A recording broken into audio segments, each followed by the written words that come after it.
Why did Jesus have to come as the Son of God instead of just God in the flesh?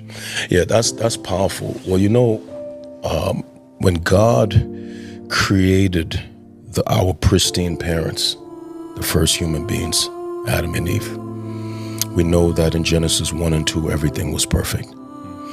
We know that by the time we get to Genesis 3, there is a catastrophic breach in the relationship between God and man. We call this the fall of human beings. As a result of the fall, sin enters into the earth. And we see that there is a fraction now in humanity, right? No one can really push against that claim because we could just look at the totality of the sickness of human beings, whether we are white, black, or brown. All human beings are struggling with the same sickness. We have been infected by sin. It is the source of all of our insecurities, our shame, our failure, our relational tension. It is the source of wars, poverty, sickness, and disease. It has infected human beings. It has infected all of creation, right? And because God is holy, he demands a payment for sin. His payment for sin is blood. And so what does God do?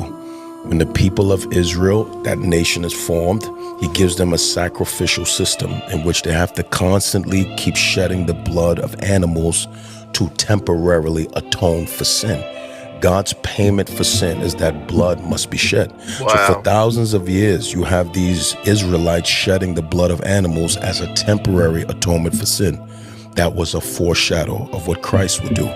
So Christ, who has always existed, let's make sure that's clear, has always existed.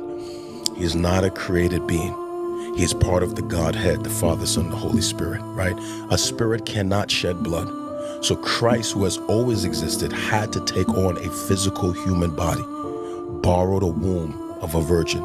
And now that he has a physical body, now that body could be mutilated and the blood from that body can be shed so that atonement can be made for the sins of the whole world, in which you and I who are saved now, we reap the righteousness of that atonement. So Christ could not come as God. He had to come as a physical man because blood had to be shed to pay the price for sin. Yo, that nigga just snapped.